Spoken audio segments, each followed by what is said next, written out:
Regularly scheduled programs will not be seen at this time, so that we may bring you live and in color the U.S. Open Golf Tournament.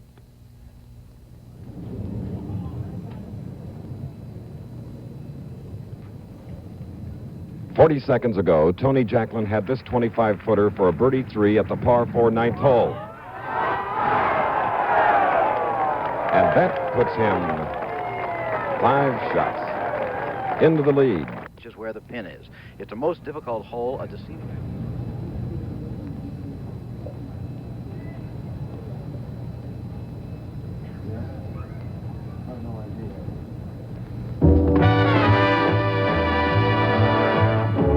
At the conclusion of the third round of the United States Open, this was the placement of the top contenders. The leader was 25-year-old Tony Jacklin, the reigning British Open champion, who, if victorious here, would be the first British professional golfer to win the United States Open in 50 years. Here's one of his pursuers, first Dave Hill, now Gabe Brewer, 38-year-old former Masters champion. Another pursuer is veteran Julius Boros, twice United States Open champion, former PGA champion, enduring, relaxed, one of the great players on the tour, a man for all seasons.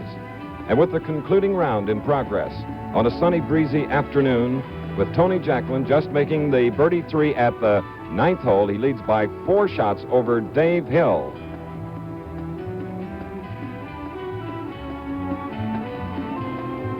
From the Hazeltine National Golf Club in Chaska, Minnesota,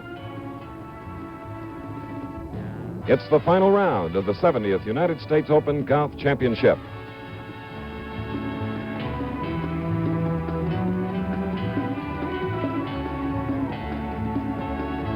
This ABC Sports Exclusive is being brought to you by Lincoln National Life Insurance Company. Get complete financial planning for life, health, accident, annuities, group, and pensions, all under the Lincoln hat. By Chevrolet. Chevrolet is on the move with great new models for 1970, including the exciting cars in your Chevrolet dealer's sports department. And by Sears Tire and Auto Centers, for tires you drive with confidence. We look at the leaderboard again, live and in color, as Tony Jacklin had birdied the 5th hole and then came through with a beautiful 25-footer at the 9th hole moments ago to regain a 4-shot lead over Dave Hill. Jacklin today also bogeyed the 7th and 8th holes, while Hill started right off on the 1st hole with a birdie and then bogeyed the 4th. Bob Lund has moved up. He started out 3 under today, and as you see, is 1 under, so he's 2 under on the round this afternoon. A huge crowd on hand, and we're glad that you have joined us here in Chaska, Minnesota, and we're glad that the Open champion of 1939 is on the scene, too. Byron? Thank you very much, Chris. You know, everybody that wins a tournament always needs one key shot or one key putt in the round to really get them going. And Tony had just got through bogeying 7 and 8, and then he holed that miraculous putt there at the 9th hole. If the putt hadn't hit the hole, Jacklin could have gone way past the hole and maybe even 3-putt. But just now you see him driving on the 10th hole. It's a 414-yard par 4, one of the most beautiful and treacherous. The water tar is a strong symbol behind it. It's a lovely hole, elevated tee, bending down to a green that borders Lake Hazeltine, and Jacklin is in the right rough. Tony Jacklin, the leader by 4 strokes. He has led all the way. After the first round by 2, after the second round by 3 shots, and after yesterday's third by 4. You're watching ABC's exclusive color coverage of the final round of the 1970 United States Open. We'll return after this brief message.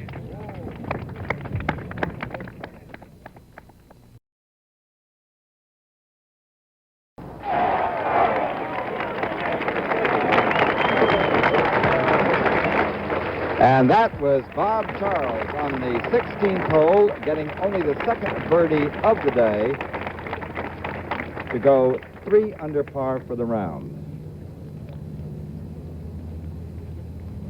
And here it is on tape by Bob Charles. Actually, puts him 5 under for the round. A very fine 25-footer by Bob Charles. Who's one of the finest putters on the tour. And that puts him 1 under, 1 over, that is, for the tournament. And if he pars in here, he could tie the record. Bob Charles. A left-hander, probably the finest left-hander, certainly in golf today, perhaps ever. And now let's go to the 10th fairway. And the 10th fairway, the picturesque par 4 hole, is being played by Tony Jacklin, the British Open champion, man who is leading our own championship by 4 shots as a result of his second birdie of the day, the second coming at the 9th hole, Byron. Yes, well, you know, he's playing downhill and downwind, so unless he has a real bad lie, and it appears his ball's lying all right, he will not, yes, you can see there, he doesn't have not much problem, probably about a 7 or 8 iron to this green. He really hit through that one real good. The only thing he has to worry about is going too far left. There's a trailing wind, Byron, coming sort of out of the west here in the rolling farm country of Minnesota. It is on the green. Looks like about a 10-foot putt for the leader, Tony Jacklin. Jacklin playing with Gay Brewer of Dallas, Texas, and Brewer at this moment is 3 over for the championship, being 2 over par on the front 9 today. There's Gay.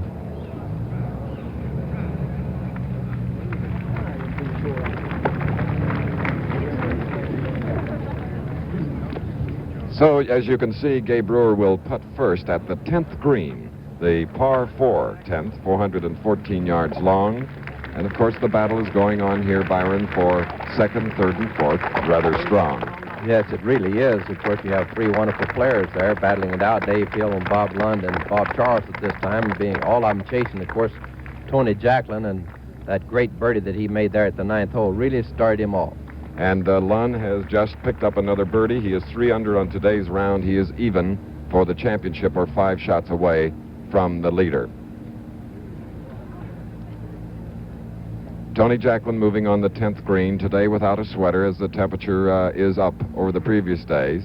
As we look at 2 years ago, the United States Open champion, Lee Trevino, who is playing with John Mahaffey today, a University of Houston amateur, who is battling for the top spot among the Simon Pures here. Because I've lived in them all my life. Lee is always, you can hear him talking, he's always chattering. That's why I'm dark complected. He talks to the gallery, talks to himself, talks to his caddy. He really does get a lot of fun out of playing golf, and he plays a very good game, wins over $100,000 every year like breaking sticks.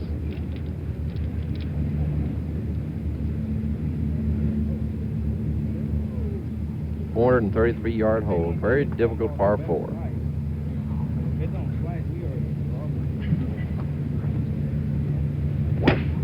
We are in trouble. I don't think I've ever seen anybody looser than Lee Trevino on the practice tee this morning.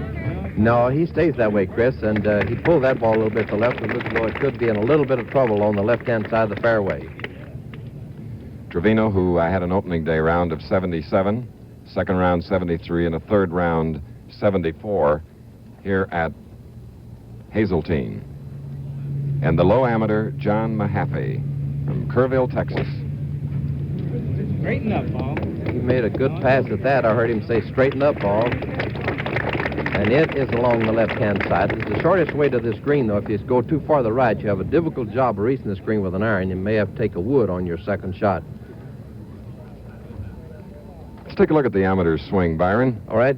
I can see right away he has a wonderful straight left arm. Look from the shoulder down the club, down the hands, and down the shaft of the club. And he goes back, the hands real high, and then he makes a very fast move with his left side coming through. That wasn't very slow at the finish, but he really swung. Look how high and long he finished through. And now at the 10th hole, Gay Brewer for a birdie 3. 3 over for the championship, and if he can make that putt, he will remain at 3 over par. This course plays to par 72, 7,151 yards long, second longest used in the Open Championship, and this is the 70th time that it has been contested. Gay's having a good tournament. Gay has kind of been off his game recently, but he's seemed to have found it and playing quite well here on this real difficult course.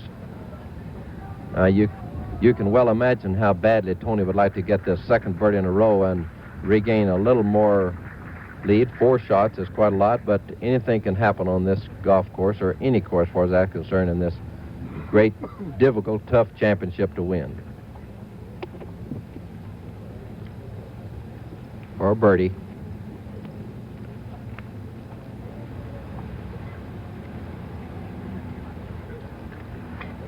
Tony stays very still as he putts, keeps his body in a nice free position, but doesn't move it at all.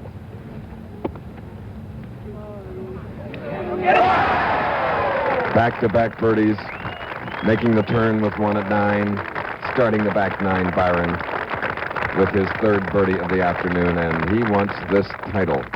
Looks like he's well on his way. You make 2 bogeys in a row and might shake you up a little bit, but that certainly settles you down to make 2 birdies following the 2 bogeys. And now Gabe Brewer, an important putt for his par 4 at the 10th hole, giving you bonus coverage today of action at 9 and 10. And then again, we'll pick them up at the 12th hole all the way home, reaching the decision for the national championship.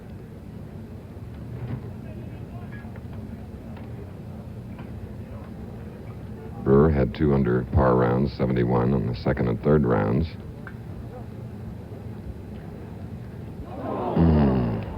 Oh, those really hurt Chris at this stage of the game, especially. So that puts him 4 over par. He is 3 over for his round today. Not a pleasant round for the likable Kentuckian, now playing out of Dallas. No, Chris, he seemed to be a little uneasy on the putt. You notice he was setting and backed away from him. He seemed to be a little uneasy about the putt before he hit it.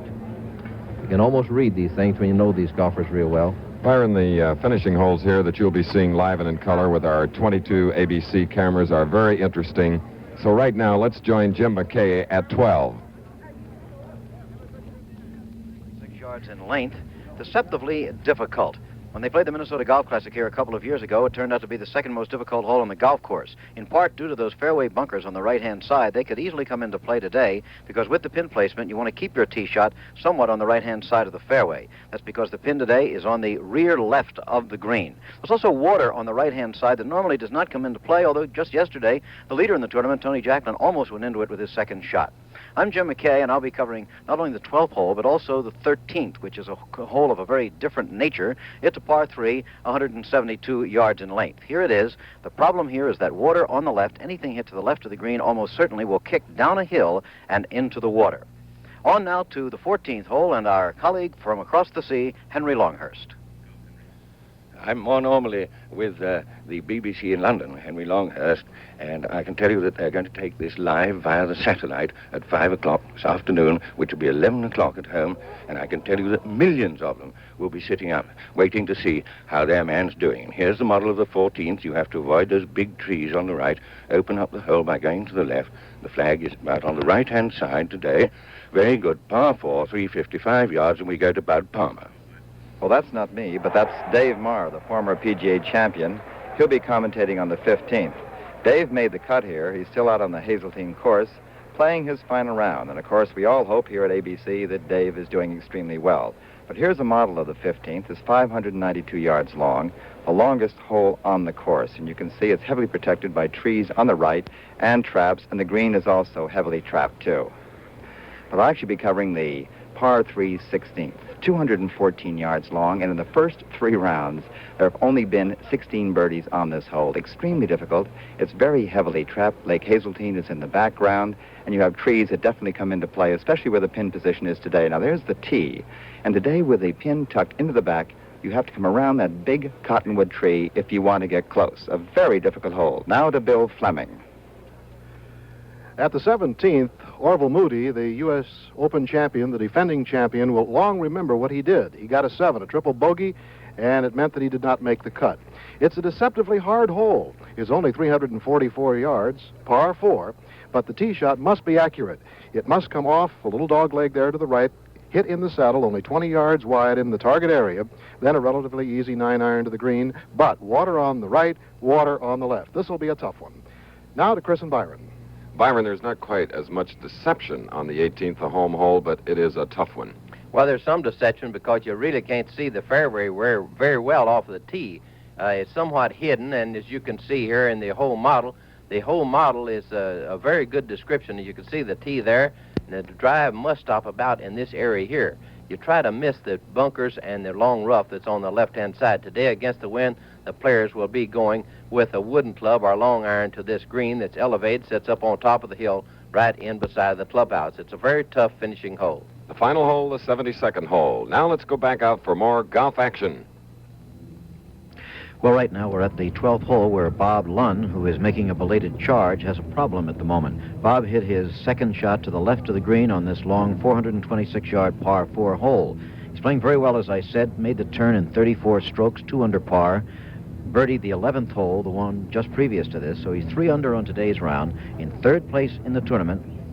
However, 7 shots off the lead. Bob Lunn first came to prominence back in 1963 as the United States Public Links champion. He was a teenager then from Sacramento, and the championship was played in his hometown. He came out there. He was just a kid, didn't even have a pair of golf shoes, appeared in tennis shoes. Some action up with Bill Fleming at 17. Bill? Bob Charles is getting ready for a par 4 here, this putt. His birdie string has been broken, but if he pars out, he would tie the course record. If he could birdie 18, he would break it. He gets the par 4 at 17, and Bob Charles remains 1 over par for the championship, 7 strokes behind the leader, Tony Jacklin, with 1 hole to go and a possible course record. Chris?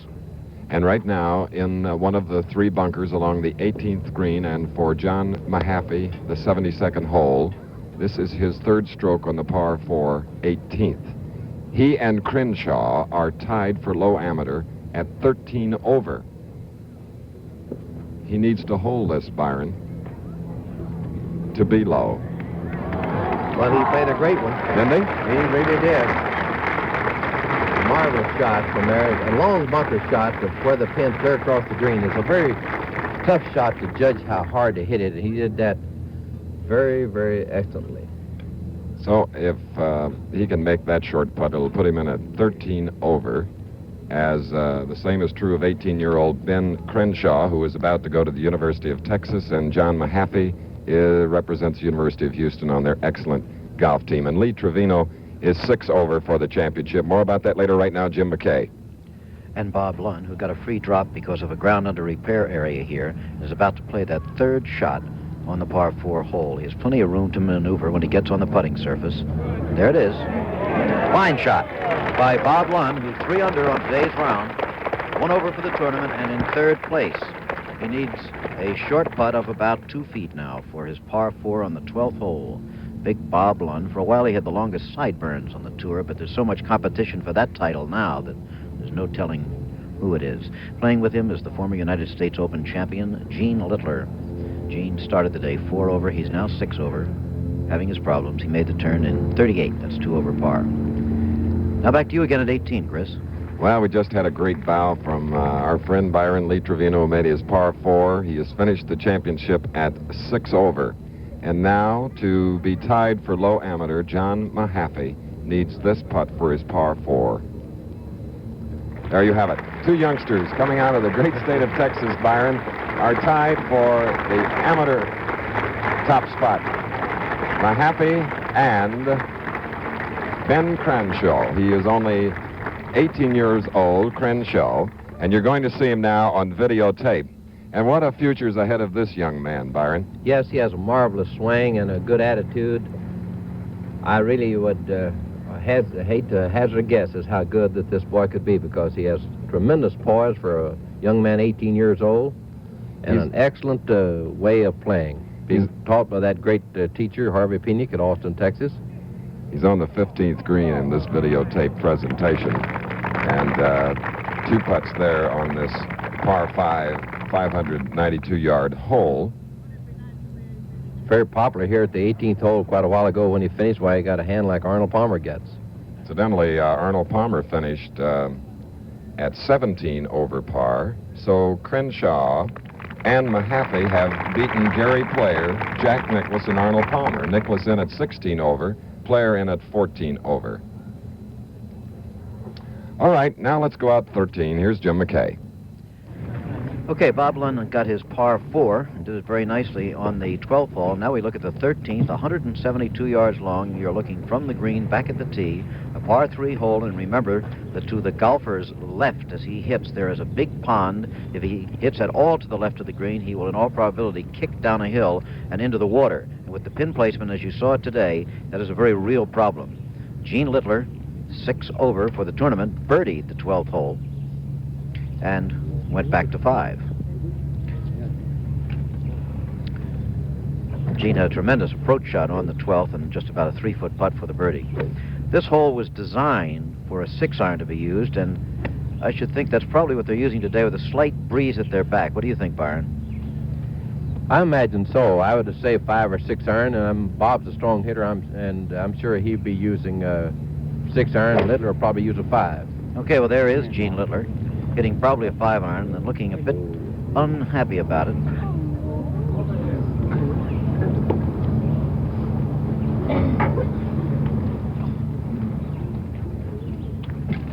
And back to Bob Lund we go. Lund, a big, strong hitter. Now at even par. Remember, he's in 3rd place. Gene Littler's ball in the middle of the green, as you saw. It shouldn't have chagrined him too much, but he wasn't happy about it, as you saw.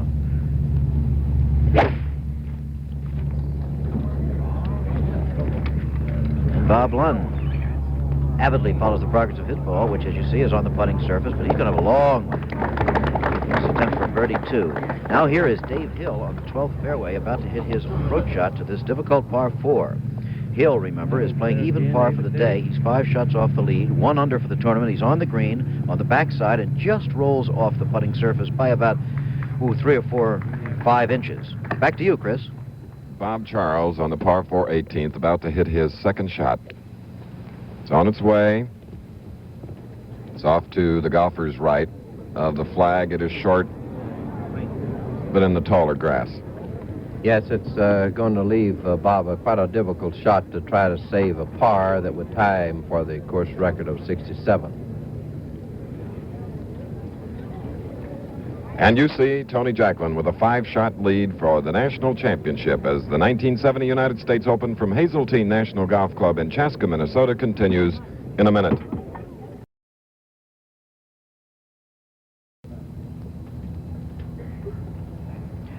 Well, we have a moment here. How about a little USGA quiz? How many dimples are there on a golf ball? Well, while you're thinking about the answer, we'll tell you some things about golf balls that are found in the USGA's rules of golf. The weight of the ball shall not exceed 1.62 ounces. The diameter shall not be less than 1.68 inches. And when tested on the USGA's apparatus, the initial velocity shall not exceed 250 feet per second. And why? Well, because without these controls, the golf ball could be made so lively that our courses will become obsolete. Bob Charles, 3rd shot on 18. Controlling the distance factor of golf balls is just one of the functions of the USGA, and Bob has hit a beauty. Some of the others are the handicap system, writing and interpreting the rules of golf, administering a green section service that helps develop better grass for golf courses, and of course the USGA conducts 9 national championships ranging from the Open to a championship for boys and girls under 18. And now for the answer to the quiz, a golf ball has 336 dimples to control the flight of the ball. Without them, the ball would behave very erratically.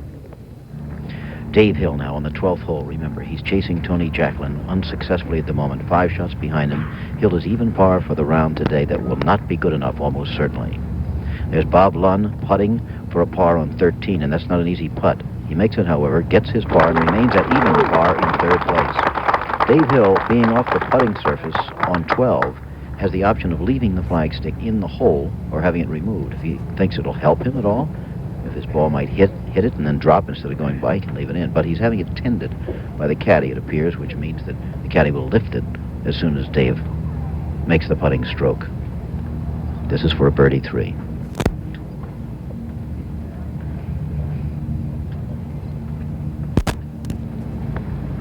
Pin is lifted. And it just broke a little too much to the right. And as soon as they get past that hole, coming almost any direction, they skid almost certainly a couple of feet past. That is not a tap-in. Back to you now, Chris. Bob Charles, this putt to tie the course record of 67, make him the leader in the clubhouse at 1 over par. There it is.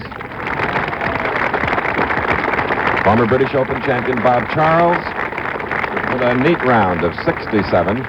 5 under par here on a breezy, sunshiny afternoon. Chris, that was a wonderful third that he played. Now back to Jim McKay. Two-time British Open champion Julius Boros is playing with Dave Hill, and here he is. He has a lengthy, tricky putt that's going to have a fairly big break to it. He comes up over a little hummock that stretches across the screen for a birdie 3. An insect bothers Julius, but not very much. He serenely steps back and steps back yet again. The United States Open Championship on this hole has come to a halt, for a moment at least, for an insect about the size of your fingernail. Now Julius, who started out the day 2 over, is now 4 over and dropping back into the pack just a bit. He could use this. Ooh, that's pretty far past. See the way they roll on by. He's going to have a tough 5-footer coming back. While Dave Hill does a little house cleaning, you can pick up any loose impediment, as it's called, in the path, the projected path of your next putt. That means anything that's not attached to the ground. You cannot, however, fix a spike mark, for example. You can fix a ball mark. It's the only kind of a mark you can fix. But he was picking up little loose growing things while Julius Boros gets ready for his putt that's needed for a par 4.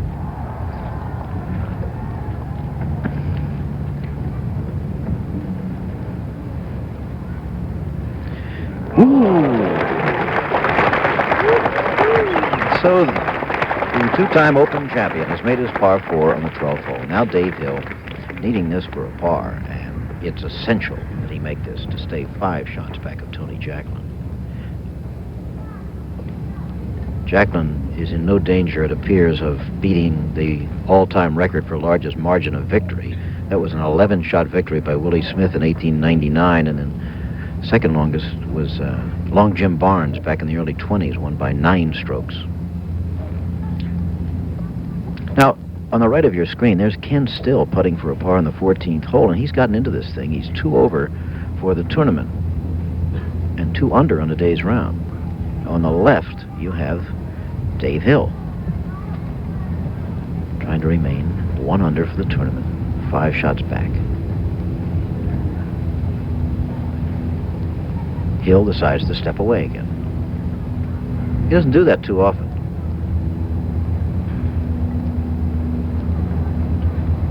Again, it's Still on the right, and he putts. Kenny Still for a par, and he does not make it. It's going to cost him a stroke in this competition. And now Dave Hill on the left, dominating the screen now for a par.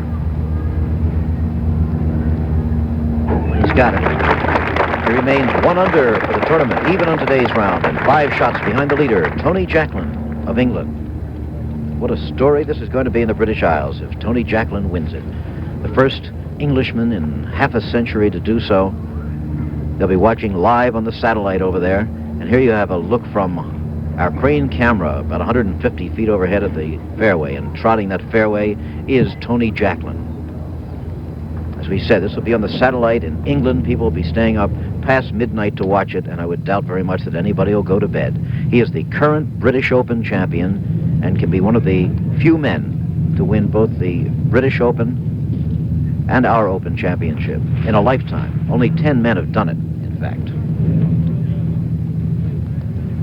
Tony walking back and forth, surveying the situation, and thinking he's only got so many to go. He can just par it in from here. Men who have won both the USGA Open and the British Open were Ted Ray of England, Harry Varden, another Englishman, so 2 Englishmen have done it. Then Jim Barnes, Walter Hagen, Bobby Jones, Tommy Armour, Gene Sarazen, Ben Hogan, Arnold Palmer, Gary Player, and Jack Nicklaus. What a wonderfully select company Tony Jacklin can join today if he wins it. This 12th hole, remember, 426 yards, par 4.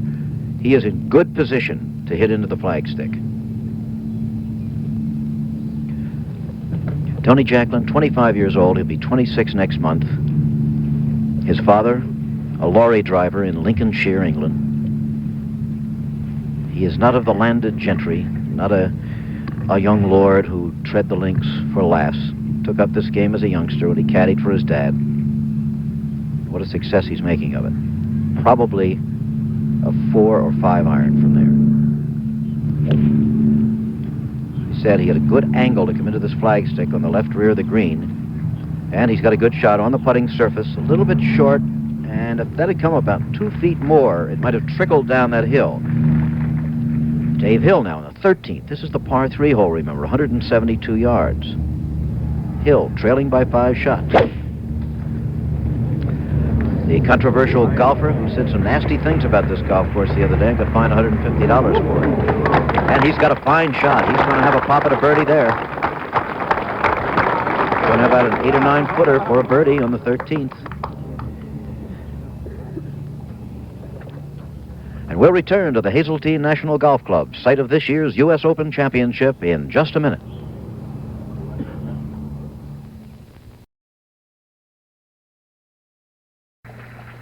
Here's slow motion now of Dave Hill's fine tee shot on the 13th hole. Byron, would you describe this for us? Yes, and watch he breaks the rather quickly because this is a medium iron. He gets his hands up real quickly so he can hit down and through the ball. If he brought the club low, why he wouldn't be able to do this. He brought his hands up quickly.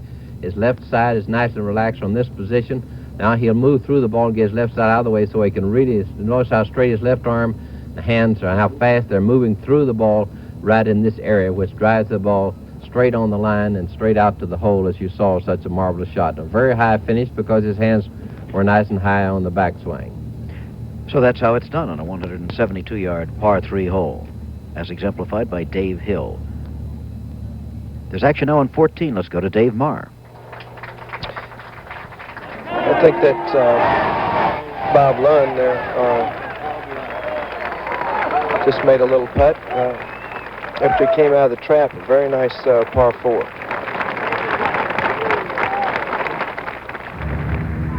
Back to Jim McKay now. Okay, we're on the 13th green again. This is the same par 3 where you saw a slow motion of Dave Hill's tee shot. Now you'll see once again where that shot went, right there, leaving him a good opportunity for a birdie 2. He's going to have to pick up several birdies on the way in to have a chance to catch Tony Jacklin. Jacklin's been like the Rock of Gibraltar all through this tournament. Dave Hill has not exactly shaken at any time. After a first round of 75, Dave came back with 69, 71, and he's even par on today's round. This could put him 1 under and 4 shots out of the lead. Dave plays out of Evergreen, Colorado. He's actually a Michigander from Jackson, Michigan originally. So he said this would put him 1 under on today's round and 2 under for the tournament.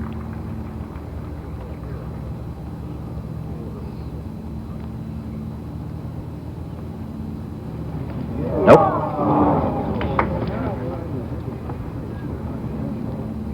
So it'll be a par for him. And now Tony Jacklin back on the 12th green. This putt also for a birdie. This comes along the side of that hummock, or kind of quarters across it. Now it should break down, and it does, and he's left himself, well, not too much of a putt, but he'll have to make sure of it for a par 4. He was not happy with that, however. It didn't look like he had quite the concentration that he's had all through the tournament on his putts. Some of the other players were sitting in the press tent yesterday watching him come in on television, and they just marveled at the putting stroke that he has. Bring it back just absolutely straight along the ground. He needs this for a par 4 now on the 12th hole. He'll have 6 to go after this. This is where the tense agony really begins.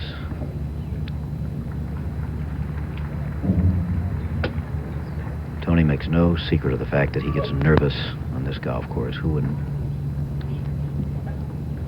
Makes his par 4, however, as he's done so many times. Remains 6 under for the tournament and with a 5-shot lead over Dave Hill. Now again to Dave Marr. This is Bob Lund at the 15th tee. He's one of our real fine young players. Looks like he must have hit a pretty good drive the way he's looking at it. Bob is even for the tournament. This is a par 5, 592 yards long. There's no chance to reach the hole, but it is a birdieable hole. Bob is right in the middle of the fairway. Very fine drive. And we'll just take a look at a slow motion of Bob's swing. He's got a little bit of a loop in the top, but he makes a good takeaway from the ball. Big full turn. Now, you just saw his hands loop, but they go back down inside the line again. He moves back to his left side and through the ball. Very good position at impact with a very high finish, very strong finish. Bob's a very big guy, and he can really move it. Very fine young player. And now to Henry Longhurst at 14. And here for the first time is the 14th hole. Very delicate par 4, 355 yards. They often lay up the tee shot rather to the left of the fairway with an iron or a 3-wood, and that gives them an opening to the green where the flag is placed on the right-hand side.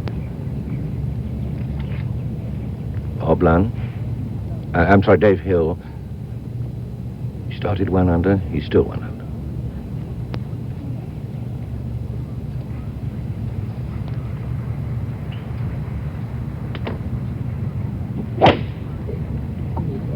Oh, not there, Dave. Oh, again. Still, yet. And that must be in the left rough, I think. Can't see it. Can't see it on the fairway. It's rough on his left. We go back to Jim McKay. We're coming again to the 13th tee, now with the leader, Tony Jacklin. His playing partner is Gabe Brewer, the former Masters champion. Here's Jacklin, reigning British Open king, and perhaps about to add the United States Open to his list of titles. 172 yards, once again, a par 3 hole. You don't want to kick left. Again, probably a 6 iron. Looks like it could even be a little more lofted than that. There you see his reaction to the flight of the ball so far.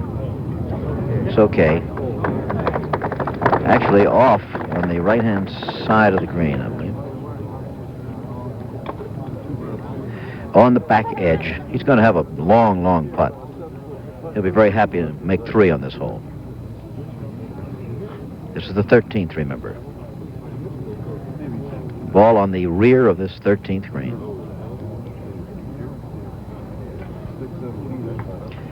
There you see it, off on the right rear, just off the putting surface. Again, he'll have the option of leading the flagstick in if he wants to. There you see how they stand, and there's more final round action coming up as ABC's exclusive coverage of the 70th U.S. Open continues in just a minute.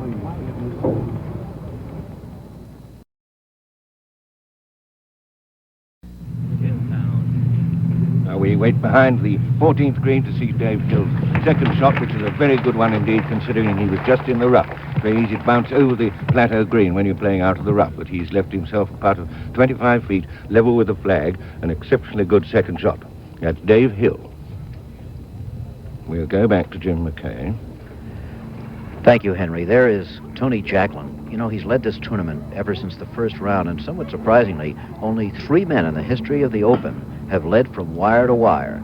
Some have been tied for the lead, at least, on each round.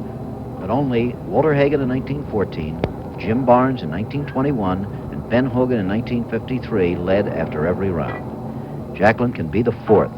He also can be only the 2nd man to have 4 subpar rounds. Have all 4 rounds of the tournament under par. And who was the first? Was it Bobby Jones or Ben Hogan or Byron Nelson? No, it was Lee Trevino 2 years ago at Rochester.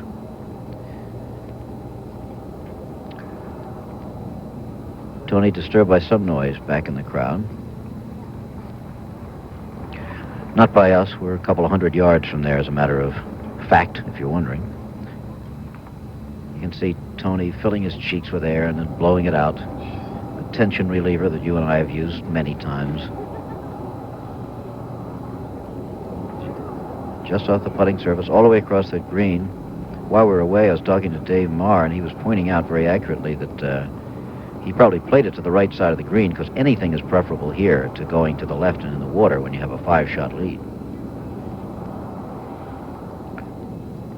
There's the long ride for the ball on the 13th green. And he leaves himself that one for a par. He's done that so many times the last 2 days, and I can't remember one of these that he's missed up to here. Jacklin taking a look in the sky. We'll mark his ball.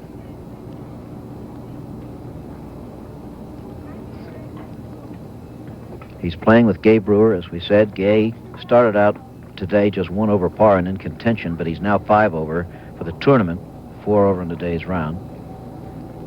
Gay has not played well for the past couple of years, actually, but suddenly he put his game together again this week with rounds of 75, then 71-71. Remember, par for this course is 72, and it's the first time in about 17 years, I think, that the Open has been played on a par 72 golf course. Of recent years, it's been those long par 70s, like Baltusrol and Oak Hill and Rochester. Champions in Houston. Gay Brewer also with a very long approach putt.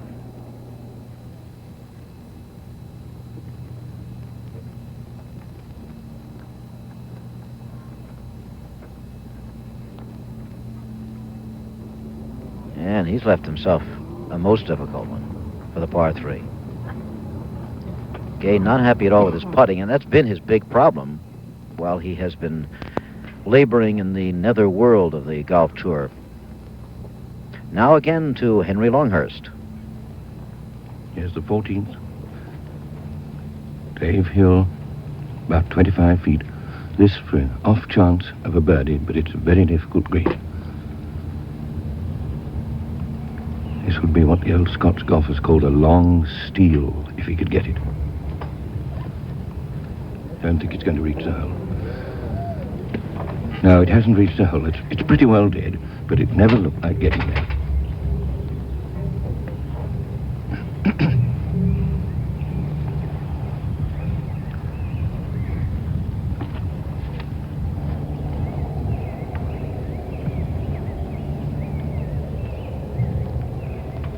Par 4, 14th for Dave Hill, and he stays 1 under as he started. 5 behind at this point. And now we're back to Jim McKay. Again, thank you, Henry, as we return to the 13th and Gay Brewer's putt for a par 3, which he makes to remain 5 over for the tournament. The leaders, remember, are Tony Jacklin, then Dave Hill 5 shots back, Bob Lund 6 shots back, Bob Charles, who has finished at 7 shots back. Charles tied the course record with a 67 today. He's the leader in the clubhouse. Subpar rounds today. There's been his 67. Bobby Mitchell had a 69. Paul Harney 70. Bob Erickson 70. Frank Beard 70. Tony Jacklin here is 1 under in today's round. If he pars in from here, he'll have 71. But he needs this putt for a par in the 13th hole.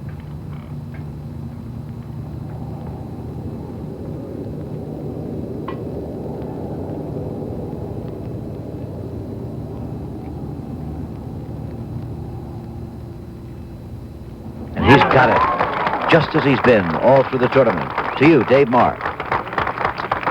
Thank you, Jim. This is Dave Hill at the 15th, a long par 5, 592 yards. Sure Dave will really be letting out on this one. Looks like a pretty good swing. He's just perfect, right in the right side of the golfer's right side of the fairway. No chance to reach the green in 2, as I said before, but it's a good chance for a birdie.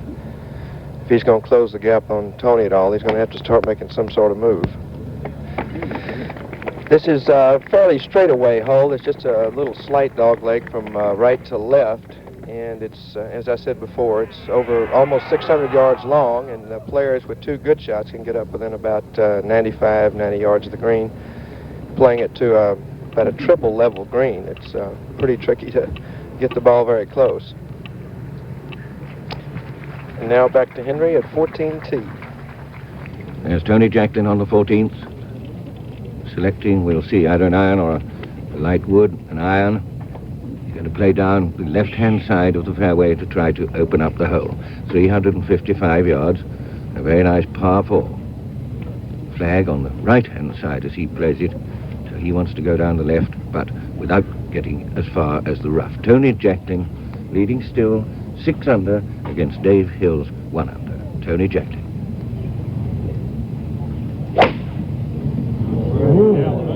Beautiful. They all seem very satisfied with that one, and we wait for it to come. There it is, right down the middle left-hand side of the fairway, exactly where it should be. Jacklin playing with great confidence and aplomb, I think is the word, at this supreme moment of his golfing life. Now we go to Dave Marr. This is a tape of Bob Lund's putt for a birdie at 15. It looked like he just didn't quite hit it solid enough. He didn't want it to lose it to the left side, and he went ahead and got his par after 3 good shots. 2 nice putts, leaves him even par for the tournament and tied for, or rather in 3rd place all alone. As you see, the leaders. So let's go to Chris Schenkel at 18. All right, thank you, Dave Marr. And incidentally, Dave finished the 72 holes with a round of 74 today. He 11 over for the championship, and of course, the first 15 and ties automatically qualify for next year's Open, which will be played at Marion in Pennsylvania. So, Dave, we hope you're there in the 15 or ties. We very likely will be. But at the moment, the British Open champion Tony Jacklin is 6 under par. Dave Hill, even par today at 1 under. And Bob Lund has made a move. He, however, is 6 shots away from the leader. As we look at other scores, those that have finished, Bob Charles is the leader in the clubhouse in a 289 or 1 over. Trevino is 6 over. At 7 over par, Bob Mitchell, Al Balding, John Miller, Joel Goldstrand, a native of Minnesota, as is Howie Johnson from St. Paul, all at 7 over. At 8 over, Paul Harney, Ted Hayes, Bobby Cole, and Randy Wolf. 9 over par, Frank Beard and Bert Yancey. At 10 over, Dan Sykes. 11 over par, Tom Weiskopf, George Archer, Kel Nagel, Bunky Henry, Dave Marr, and Bruce Crampton. More on the scores later. Right now, back out on the course. That was Julius Boris, as I'm sure you know, at the 15th hole. Hit a nice second shot just around the trap that's about 100 yards from the green. Real good shot. He'll have a good angle to come into the flag. Dave Hill getting ready to play his now. He let it go a little bit to the right, to the golfer's right. But he carried over the trap, and he's in the tall rough, but he's got a good angle and not really too hard a shot. As a matter of fact, being in a tall grass might help him a little because the flag is set back on the green a little bit, and he'll need it to run up on the back part of the green where the flag is. As you can see there, the lighter part is the front, and if he hits there and stops, but being in the tall grass, it should help him run up by the flag. And now to Henry Longhurst at 14. And there's the model of the hole, and it's Brewer's marker on the right, so that you can see that Jacklin, the one on the left, is better placed to attack the flag, which is on the right of the green. Both very good tee shots, both played with an iron. 355 yards in all. Now we look back, and you can see from the position of the flag that it's an advantage to be to our right, their left, as we look at it. There's Jacklin playing first.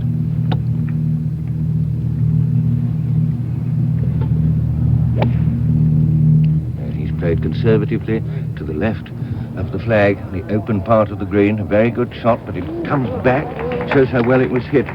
But it leaves him a long 40 or 45 footer. You want to get down in 2 from there for a par. If he can par the 5 holes remaining to him, he will have been under par for every round in the championship. And I doubt whether there were a dozen rounds under par altogether. Gabe Brewer now, more difficult line of approach. He's got to go over the big bunker, guarding the flag. There's the most beautiful shot, one of the best, in fact the best, that we've seen here today by Gabe Brewer. A little too late now, though. 5 over, starting only 1 over. And now we go ahead to the 15th. You see Julius Boris will be the first to play. He's walking up to his ball now. Dave Hill on the left side of your screen. He's fairly near his ball now. Yeah, he's found it. But it shouldn't be too hard a shot for Dave from there. It's only about 90 yards, I'd say, from the flag, and he'll walk all the way up to the green, have a look at it. At this point, he's got to perform a couple of miracles, it doesn't seem like Tony is letting go very much. As Henry mentioned, if Tony pars in, that'll be 4 rounds under par. That's just terrific playing, just sensational the way this course is played. Julius Boris getting ready to hit his 3rd shot. You see Julius do that, you know he let it go a little to the right and it bounces over the green into the sand trap. Well, he's not too happy, but Julius is an exceptionally fine trap player. Dave's walking all the way up to the green, as I said before, just to check and see where the flag is, how much room he has. Of course, the kind of lie he has in the rough, too, might dictate what sort of shot he's going to try to play. But he's got to get the ball up on this part of the green. You can see the little hill he walks up now. He's got to get back over that hill. Let's go to Bud Palmer at 16. Right you are, David. We have Bob Lunn on the tee. Gene Littler's already hit. There's Bob. And what are they using here today, Dave, do you think? Well, I'd say that Bob, he's a pretty long hitter. He's probably got about a 3-iron. There's not too much wind now. He's hitting it right at the flag. He yells, look, that's what he needs, wants to draw it in a little bit. And he comes off that mound on this very deceptive green, left himself about, a 30 to 35-foot putt. Henry, let's go back to you on 14. And here on the 14th green, on the right, Tony Jacklin looking at a putt hole, at least 45, might be 50 feet. Very difficult one indeed. He's got to come up over a sort of dome-like structure and then stop by the flag.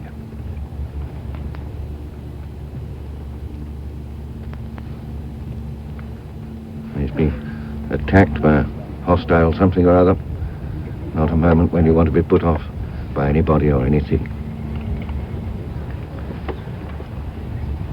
Jacklin, 6 under, 1 under for today. 6 under, 5 ahead, and 5 to play.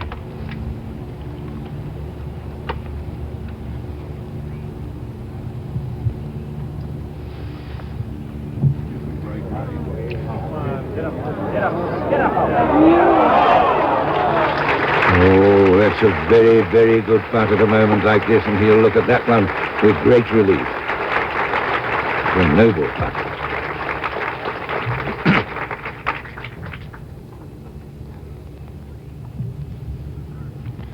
And I believe that you're joining us in Britain. Here's Tony Jacklin. What you want to know is not anything from me, except that Tony Jacklin is now 6 under, and his nearest rival is 1 under. He's 5 ahead now, with 4 to play. This is the 14th green. And if he can make par for the last 4 holes, he'll finish under par for every one. And here, for our friends in Britain who are staying up, I'm sure in millions for this, here it is. That's the news you've been waiting for. Tony Jacklin, 6 under. Dave Hill just in front of him, playing the 15th now, 1 under. And now we go to Dave Marr, and this is the 15th. This is a tape of Dave Hill's 3rd shot to 15. He hit it a little bit to the right, but he did get it back on the back part of the green. He's just in the fringe, actually, a little bit. Had a fairly long putt to make, but he had to get it up over that rise, as I mentioned before. Where Boris is standing is about where the rise starts in the 2nd level of the green. It's a makeable putt, but don't make too many of these at this time in your life. And now we're back live with Dave looking at his putt, talking to his caddy.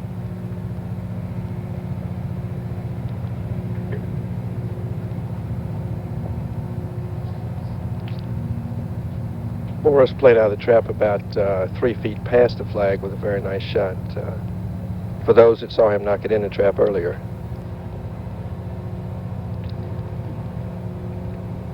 This is a very long hole, 15. It's 592 yards, and it's just unreachable in 2 shots. There's only been 15 birdies made here today. Dave's putt should break a little from left to right. Dave Hill to go 2 under for the tournament.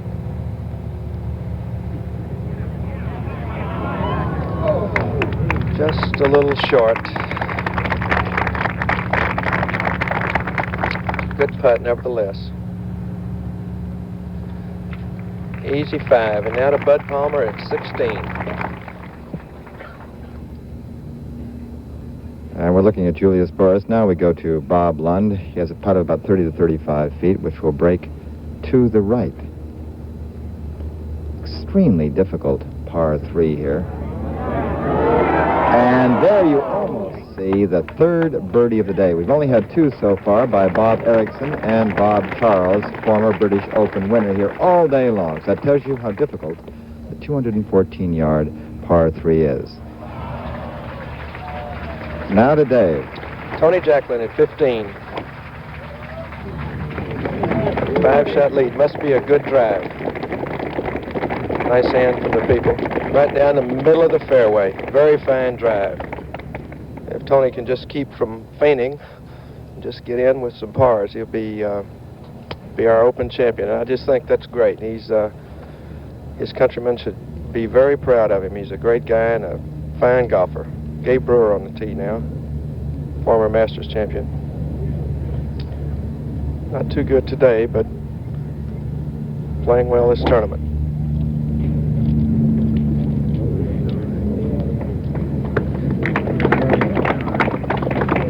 Just rolling in the right rough just a little, but he won't be in too bad a shape. The rough's not very long there, and he'll be able to play a wood out of there, I'm sure, to this very long hole. And let's go to Bill Fleming at 17. All right, this 17th hole is 344 yards long, a par 4, and not a very long hole, but it has taken its toll in this 70th United States Golf Association Open Championship. There you can see it from the green. It's a rather severe dogleg to the right, and this little valley in here separates 2 ponds. The tree on the right side of the fairway is about 125 yards from the flagstick, and there's kind of a saddle in there, the target area off the tee. So most of the golfers are using a 2-iron to put it right in that saddle area. And I rather imagine that Bob Lund might even have a 3-iron here. Dave, you could probably judge that better than I. Well, he's a long hitter. That guy would be quiet over there today. Something must have Something distracted bothered Robert a little bit. He said, "Would you please be quiet while I'm hitting?" The ball went over into the left rough. You can see the caddy marker.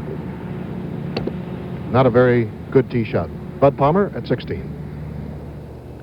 Well, on the 16th tee, we have Dave Hill, who's parred this 214-yard par 3 in the first 3 rounds of 75, 69, and 71. He's flying a shot right at the pin. If it is long enough, he comes up short and believe bounded into the trap. He's in the sand as Dave Hill on the 16th. He's heading right for the pin, trying to draw it in. And from the Hazeltine National Golf Club in Chaska, Minnesota, you're watching ABC's exclusive color coverage of the U.S. Open. And we'll return with more final round action in a moment.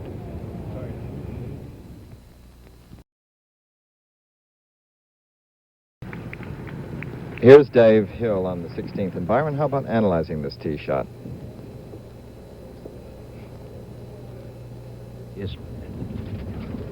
His feet are nice and square. He has a real good position at the ball. His arms are hanging in a very nice free position, Dave Hill at the 16th. Notice he keeps the club very low going back this time, not like he did on the 13th because it's a shorter hole. Hands are nice and high. A very good move back into the left side, right at the top of the swing. His left heel off the ground, then moves down and through. Very strong left side, and his hands are ready to release the power right in the very low part of right at the impact of the swing, which is where they should be. A wonderful swing by Dave Hill.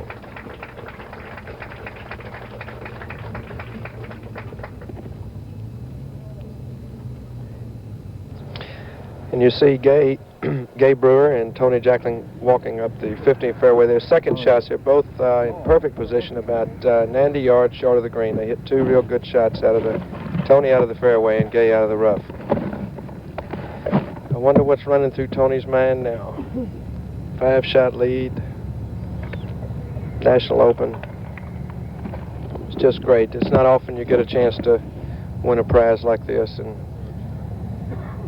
a lot of wonderful players have played the game and never won a major tournament, and he's going to be owning 2 of them, it looks like, in the same year, or at least in the same 12-month period.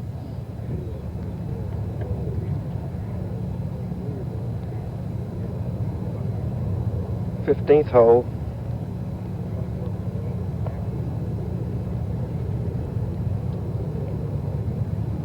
For those of you that don't have color sets, Gabe Brewer has on sort of a purple pair of pants, and Tony has on chartreuse. They look like a direct hit on a pizza factory when they walk together.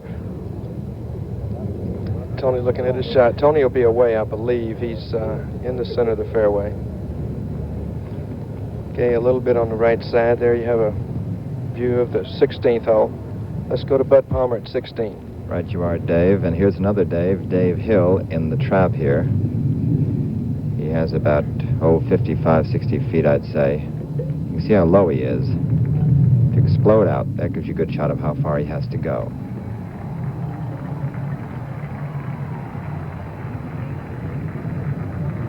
A little strong.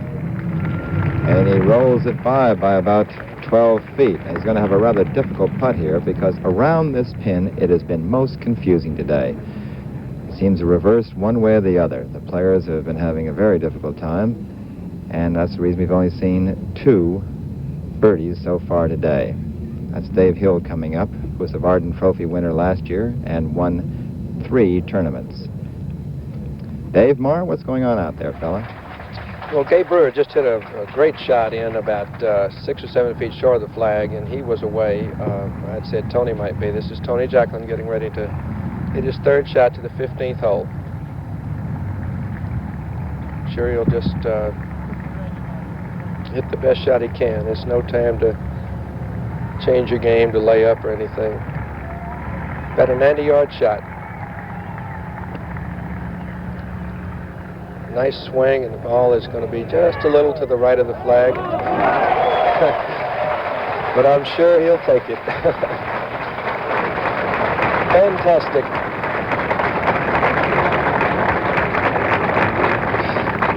Tony Jacklin, 6 under par. Dave Hill, 1 under par with a putt for a par at the 16th hole. Tony has about a 6 or 7 footer here at 15 to go 7 under for the tournament, and he would have at this point a 6-shot lead. It's just great that if BBC has just joined us, that your countryman is doing so well. He's a great person, a great competitor, and it looks like he's on his way to winning our National Open. You can see he's beginning to smile a little bit, and this is Dave Hill at the 16th hole with his par putt. Let's go to Bud Palmer there at 16. Right you are, Dave's looking this about 10-footer over for his par, and if he misses it, which he very easily could do because it's an extremely difficult green to read, as I mentioned, and Dave does not like this green. He said so rather firmly over the past 3 days. That would give Tony Jacklin a 6-stroke lead. Looks like the only way we keep the championship in this country is to make Tony Jacklin an instant American citizen.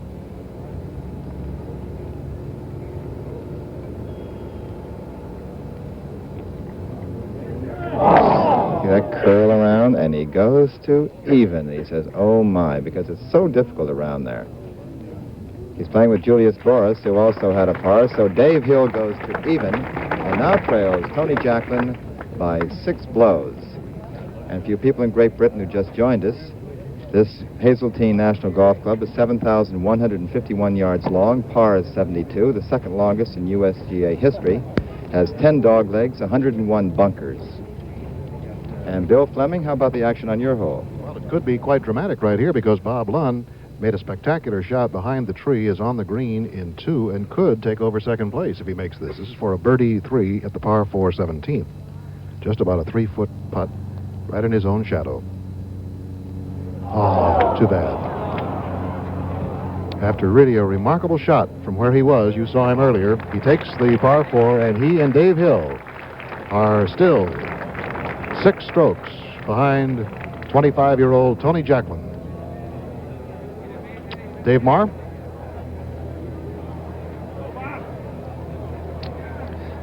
Well, yes, Bill, this is Tony Jacklin. Gabe Brewer's putt slid by a little bit on the left side, and he got his par. Tony's putt here is about 6 or 7 feet long, a little left to right break. Just has to keep it in the hole and hit it solid. sure he hasn't heard yet that he's got another stroke on his lead. Makes this one, will increase it to 7 under for the tournament and a 7-shot lead over Bob Lund and Dave Hill.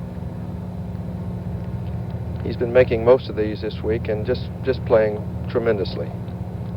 Tony Jacklin to go 7 under.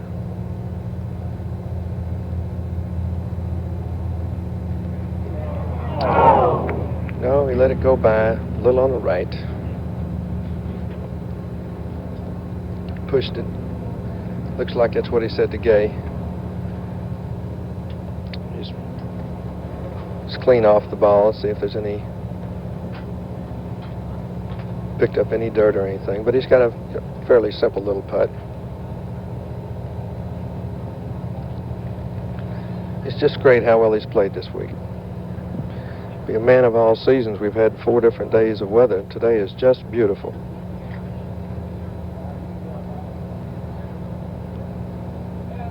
Tony Jacklin, par 5 at 15.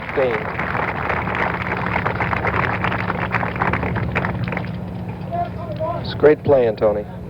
Just great.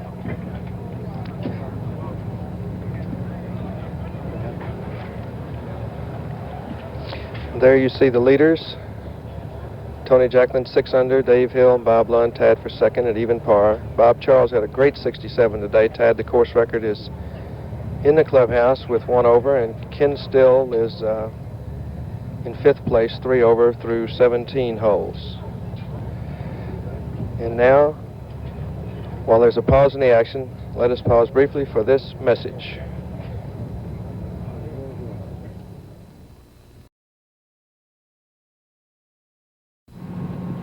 Young Dave Hill, who is still 6 strokes behind, hitting his 2nd shot on the 17th hole. He had a marvelous tee shot and is only about 110 yards from this green. His playing partner, Julius Boros, has just gone in the water, so he has a real problem. Here comes Hill, who has just bogeyed the 16th and sends it right up toward the flag, and a fine shot. A little bit too much spin that rolls it backward, and he has about a 12 or 14-foot putt for his birdie here at the 17th hole. Back to 16 and Bud Palmer. On videotape, here is Tony Jacklin's tee shot on the 16th. And Al Geiberger, who is with me, who was second here last year, says he probably used a 2-iron. He hit to the fat part of the green, not going for the flag, since he has a 6-stroke advantage. You can see he's left himself a very long putt for approximately 50 feet. Gabe Brewer is well inside him. Brewer has a putt of about 25 to 30 feet. That shows you this beautiful 214-yard 16th here at Hazeltine. And here comes Tony Jacklin, Gabe Brewer, and the 2 officials with him are Phil Strubing, president of the USGA, and Bob Howes. And the USGA philosophy for an open course is that the tees, fairways, and pin positions are plans that every club in the bag and every shot is used. A few statistics on Tony Jacklin. We went way back on this. I believe he'll be the first Britisher ever to hold both the U.S. title, that is, if he can keep up this 6-stroke lead, it looks like he will, and the British Open at the same time. 2 Britishers have won this. Harry Varden won it in 1900 and Ted Ray in 1920. And only 4 men have held both titles at the same time. They were Ben Hogan in 53, Jones in 26 and 30, Gene Sarrazin in 32, and the latest, Jack Nicklaus, in 1966. As for other scores, we have a chance here as they're striding toward this elevated 16th green with Lake Hazeltine in the background. The leader in the clubhouse, who tied the course record, Bob Charles, had a 67 today. He's 289 at +1. At +4 is Miller Barber. 294 +6 Lee Trevino, as Tony Jacklin gets a tremendous hand from the large crowd here. 295, Bobby Mitchell, Joe Goldstein, and Howie Johnson. 296, Paul Harney, John Miller, Al Balding, Bobby Cole, Randy Wolf, and Richard Crawford. And now to Chris Schenkel at 18. Bob Lund here on the par 4 18th hole, 433 yards long, about to hit his 2nd shot. Yes, Chris, he drove straight through the fairway with a real long drive, but he's about in the little short rough, probably about a 5-iron to the screen. Wind starting to pick up a bit. Finds the bunker on the left of the green as the golfer views this elevated putting surface here. He is even par, and he'd like to make a 3 here, Byron, which would put him in second position all alone. At the moment, he is tied for second with Dave Hill at even par, while the leader, Tony Jacklin, at 6 under par. We'll return to 18 in a moment. Right now, Bud Palmer. And here's Tony Jacklin striding back. You can see he's walking over an undulation there. You might not be able to see it on your camera, but there is a tremendous sort of mound he has to come over, which will move the ball a little bit to the right as it comes over, and then at the green it'll break down, then it breaks again. It's almost a triple break here. It's been hopelessly confusing to the golfers, and that's why we've only seen 2 birdies on this hole today. It's been a good hole for Tony. He bogeyed it on his first round and parred the last 2. From 50 feet. There's one break. I ought to go the other way. Oh, he's left himself. Played it much too much to the right. He's left himself a good 6 to 7 footer. But these are the ones he made yesterday when he had that brilliant 70. I don't think he missed, well, he missed one of these, I believe, in the 18. Now Gay Brewer marking his ball. Gay has a putt of 25 to 30 feet. Bill Fleming on 17. Right, there's a possibility of a swing of 2 strokes here because Dave Hill is putting for a birdie here at the 17th hole.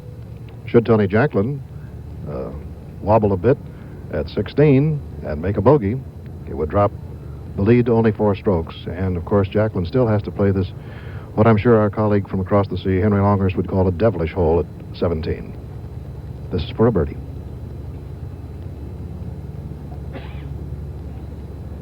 Slightly uphill. He hit it firm enough. It's in. Oh, that was some putt. Only the 9th birdie that we've had here today on the 17th hole, and so Dave Hill rebounds from that bogey at 16, makes the birdie, and drops 1 under par for the championship. And, of course, the possibility that Jacklin could bogey again means that there could be only a 4-stroke difference. Julius Boros, who went in the water, hit his ball from the drop area. He's lying 4. Julius 5 over par for the championship. This is for a bogey 5.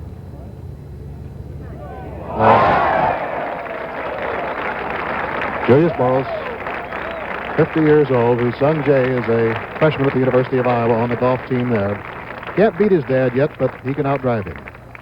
Here's the putt that Dave Hill may call one of the biggest ones of his career.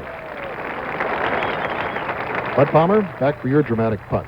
Now, here is Tony Jacklin with about an 8-footer. I think he's quite conscious of what Dave Hill did because he's looking through the trees up towards 17. I know he knows that Dave Hill did pick up a birdie. Now, he needs this for his par. There's the Jacklin putting stroke that's held up so beautifully here through 4 rounds at Hazeltine. Almost straight. Might be a slight break at the cup. Oh, beautiful putt by Tony Jacklin. Very firm. A strong putt. He loved that one. And his lead still remains at 5 blows. Chris Schenkel, what's going on at the 18th tee? Well, we'll let everybody get a view of this as Dave Hill comes up on this long tee on a dog leg to the golfer's left. 433 yards long. It's a par 4. Dave Hill, 1 under, now all alone in second.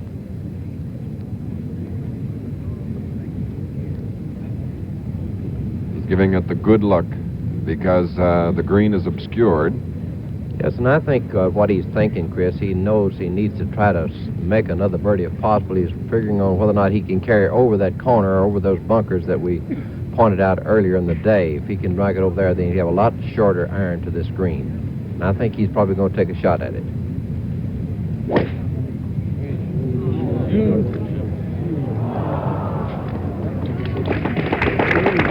And it's coming down the fairway, and it is a bit to the right of center. And he's in fine position to come to this elevated green. Certainly is. We saw Casper make a 3 here just a moment ago from that same position. A few moments ago, Bob Lund, with his 3rd shot out of the sand here at the 18th green.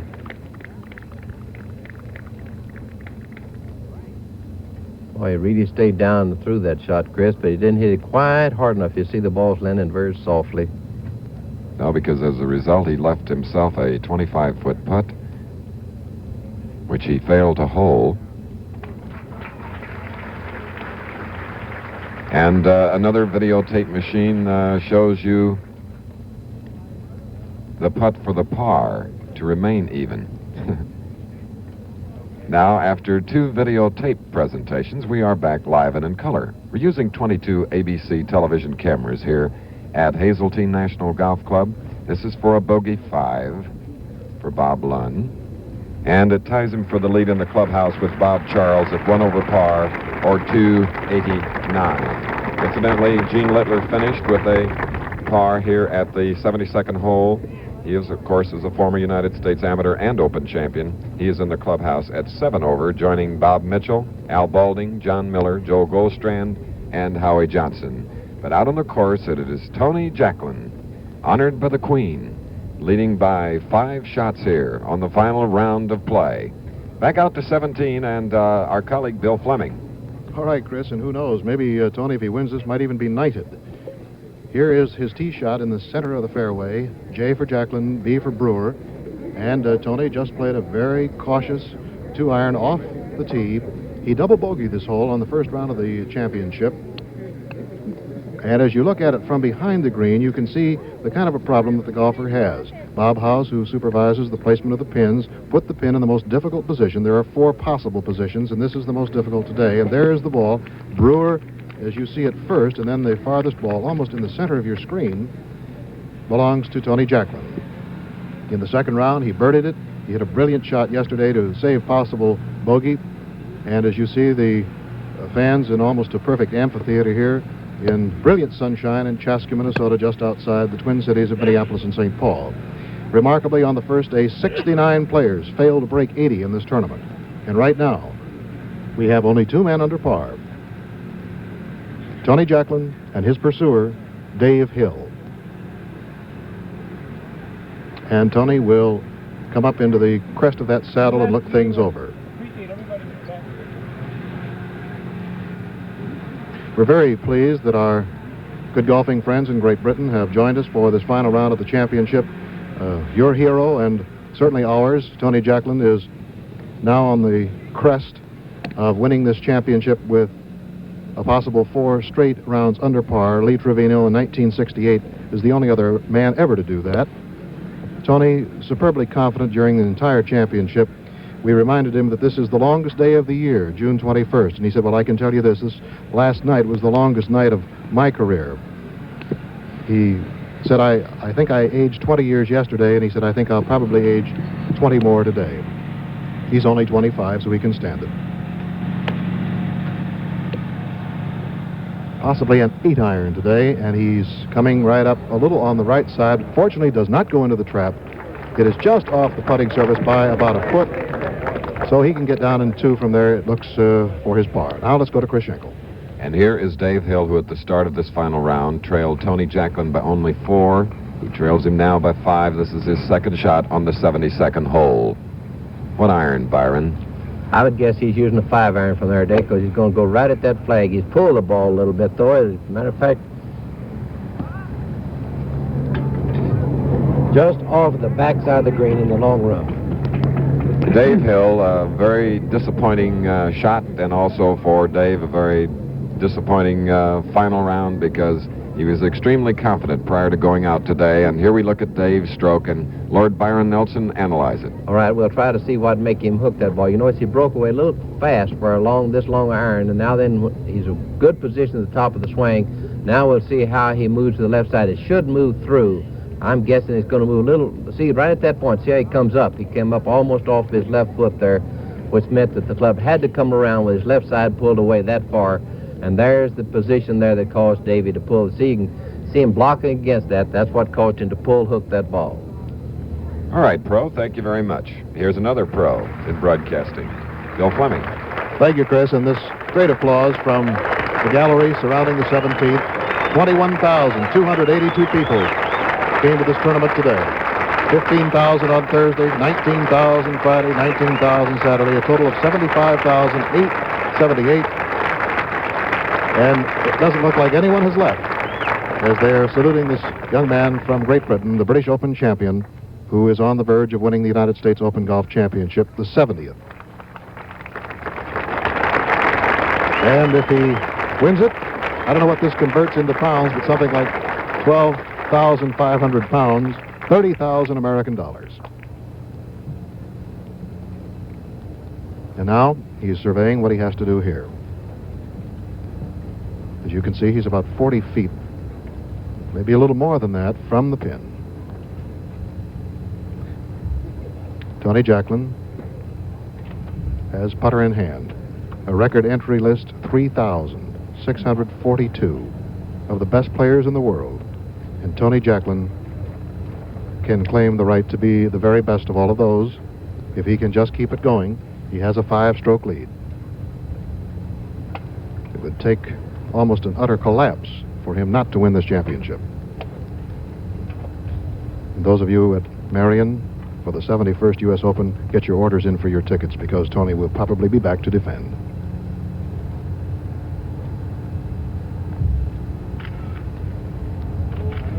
Played it just a little bit too much to the left, but as he's been doing during the entire championship, he's been lagging his putts up just with precision that is almost unbelievable, considering the pressure. About a 3-footer. And now Gay Brewer. Gay, who started out today's round 1 over par, is now 5 over par for the championship, so he's 4 over today. But now let's go to you, Chris Schenkel. Julius Boros has just flipped his 3rd shot about 3 feet from the cup. Meanwhile, Dave Hill, ready to try to run his 3rd shot near that cup or hole it.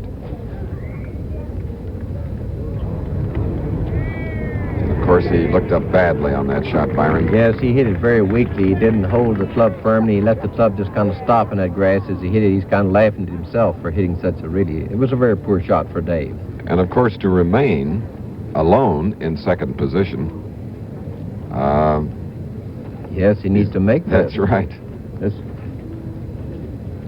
was a 15 for 2nd and 10 for 3rd and 8,000 for 4th. That's right.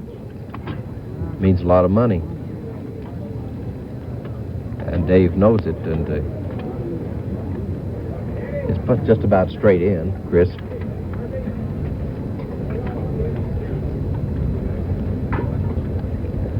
Big putt. Well, actually, he still has pretty free roll at it, because he's got 2 putts to... He would then be tied, right? Right. But to... it's about, I'd say, a $5,000 putt, Byron.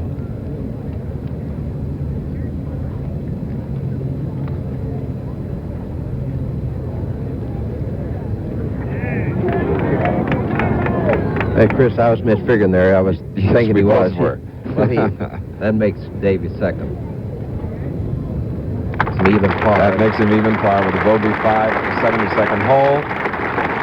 And despite his comments on the course, the folks here at Hazeltine give him that round of applause. Dave Hill, older of the Hill brothers, who won 3 tour events last year in a matter of 9 weeks. Now to Bill Fleming. And a little 2.5-foot putt for Tony Jacklin here at the 17th. If he makes this, he would par the hole, and he would have to take an 11 on the last hole to lose the championship, a 10 to tie.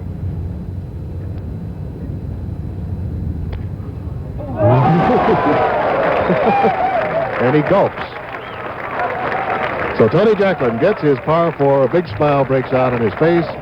His wife Vivian is here following him in the crowd. His little son Bradley also is only 7 months old, is being tended by a babysitter today. And now he goes to the 72nd hole of this 70th USGA Open Championship, the 18th hole on the golf course.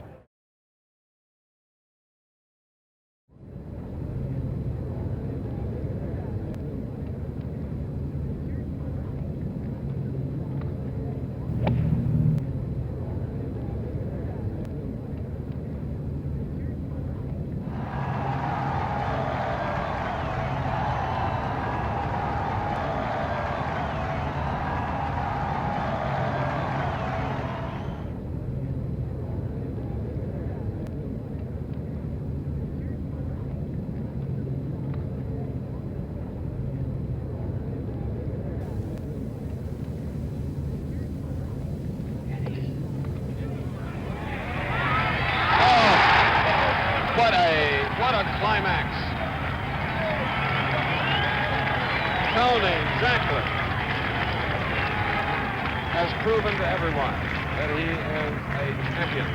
With a birdie 3 at the 72nd hole, his round today, 2 birdies and 2 bogeys on the front side, 2 birdies, and 7 straight par.